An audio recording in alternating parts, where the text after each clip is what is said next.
Assalamu alaikum, a'udhu billahi minash shaitanir rajim, bismillahir rahmanir rahim. To kamar yadda kuka sani, a yau ma a cikin wannan channel taku mai albarka Adon Zamani TV, suna na Hisari Idi kamar yadda kuka sani. A yau ma mun tawo muku da wani abu mai matuƙar muhimmanci wanda ya kamata a ce kun san shi a wayoyinku a irin wannan lokacin. Amma da Allah ina roƙon ku in yanzu ne farkon zuwan ku wannan channel din, ku daure za ku ga an sa subscribe da jan rubutu a ƙasan wannan bidiyon, ku danna mana ita, ku danna like, ku danna ƙararrawa ta yadda muka saki sabon bidiyo zai je a cikin wayoyinku insha Allah. Wannan abu da za mu yi magana a yau shine wayoyi da yawa gaskiya suna da wannan matsala sosai da sosai a irin wannan lokacin yanzu. Da kwai wayoyi da yawa waɗanda za ka taho za ka sauke application amma kana son ka yi install ɗin amma za su nuna ma no install, ma'ana ba za su hau da ma shi ba. To a yau mun taho da maganin wannan damuwan insha Allah da yarda Allah. Za mu ta yi kamar yadda kuka sani a can cikin program parameter za mu ta yi, za mu diba za ku gani, amma mun yi sanda Allah ku lura sosai kuma ku kalli wannan bidiyo daga farkon ta har ƙarshe ta yadda za ku fuskanci duka yadda abin yake kuma ku dinga lura da duk inda muke shiga. Domin yau muna cikin farin ciki matsa har za mu yi magana a kan darasinmu na bisa kan koyi abin ta yadda komai zai tawo muku cikin sauƙi. Muna jin daɗin abin sosai. To kamar yadda kuka sani, kamar cika ku da surutu, za mu je za ku ga kamar yadda lamarin yake kasancewa. Kamar nan wannan wurin nan haka ga yanan ne settings parameter ko, to za mu shiga haka, za mu yi ƙasa kamar haka, za mu nemi wajen Google account ɗinmu. Yawa kun gane shi shine kamar nan ga wannan wurin nan haka nan haka. To za mu shige shi kamar haka. Yawwa in muka shigo ya ba mu wannan wuska kamar haka. To menene za mu yi? Abin da za mu yi shine za mu jawo kamar nan ƙasa. Ai in kuka lura Google account namu ne, to za mu jawo shi kamar nan ƙasa haka. In muka jawo shi haka za mu shiga nan wannan wurin, nan wannan wurin haka. In muka shiga nan wannan wurin kamar haka. Yawwa to yanzu kenan menene nan kuma wannan wurin ne za mu sake shiga nan sama, wannan find device nan ne, find my device nan haka.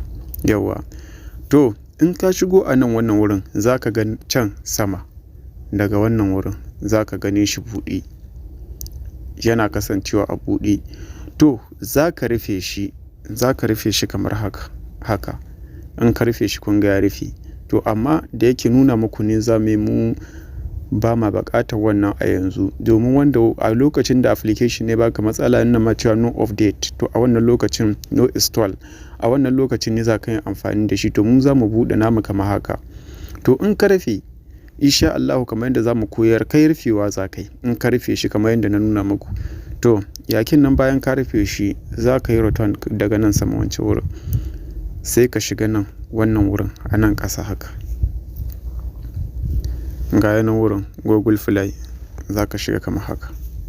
Yawwa to kamar yadda kuka sani a nan cikin wannan wurin nan haka za ku ga cewa ga yanan wurin ya ba mu cewa applications ga su na wurin 111 ne wa'anda suke da matsala a wayoyinmu, suke da virus.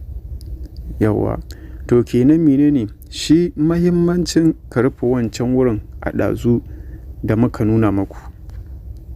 Wannan wurin mahimmancin ka rufe shi. In ka rufe shi to shi ne zai baka damar application ɗinka in ya baka no install to zai install, domin Google Play Store su ne suna da wannan abin, su ne suke yin wannan abin ta bisa kan cewa to ai application din nan ba wajen su ka jawo shi ba, kenan su a matsayin su da application din da ba wajen su kai downloading din ya ba to yana da virus. Haka kawai suke dauka, zaka tawo ma wajen yin install din application din za su nuna ma cewa ai yana da virus, daga can sama wai ka za ta baka haka nan. To kuma ba haka bane, ba gaskiya bane ba. Kamar su da application din da ba wajen su ka jawo shi ba za su nuna ma haka nan ne. To kamar yadda kuka sani za mu koma baya kamar haka. za mu ƙara hita yawa. To za mu shiga cikin afish kamar can wajen application ɗinmu gabaki ɗayan shi yawa. To kamar nan ga irin wannan wurin haka ga yanan wurin yana buɗa mamu yawa. To kamar nan wannan wurin nan za mu tahowa daga nan sama wannan wurin za mu rubuta sunan Google Play Store kamar haka Google Play haka yawa. To kamar yadda kuka sani kun ganin shi a nan sama sun bamu. To za mu shige shi kamar haka. In muka shige shi kamar haka kun ga ai mun shigo shi kamar haka ko? To menene shi kuma za mu yi da shi? Za mu tafi za mu neme shi ne domin mu rufe shi. In ba mu rufe shi ba Google Play ɗin kamfanin su ne yana da hakanan cewa application ɗinka da farko dai za ka iya yin clear ɗin shi dukkanin ne gabaki ɗaya. Duk wani wata data da sauran abubuwa da yake cikin shi za ka goge su duka gabaki ɗaya.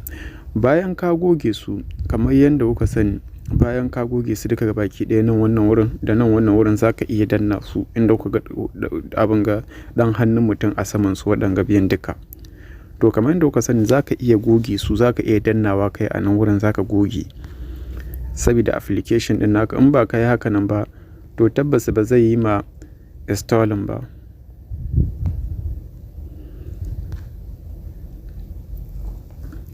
To kamar yadda kuka sani insha Allah da yarda Allah da zaran kai haka yakin nan daga nan ne kote za ku ga wani wuri ga wurin ansa Froch Stove.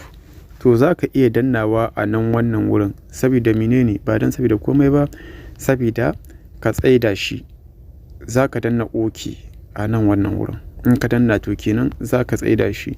Bayan ka tafi ka hado application ɗin ka yi installing ɗin shi to sai ka dawo duk inda ka maida karfe har Google Play ɗinka shi ma za ka buɗe shi za ka maida komai naka duka gabaki ɗaya duka yadda suke.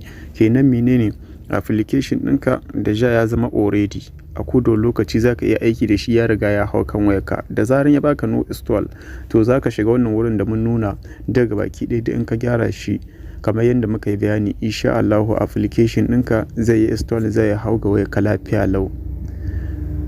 Muna roƙon ku da Allah ka komance ku danna mu subscribe ku danna ƙararrawa ku danna liking domin hakan shi zai ba da YouTube su san cewa abin da muke koyarwa yana da matuƙar amfani. Muna godiya sosai da sosai a gare ku daga Hisare Edi Adon Zamani Adon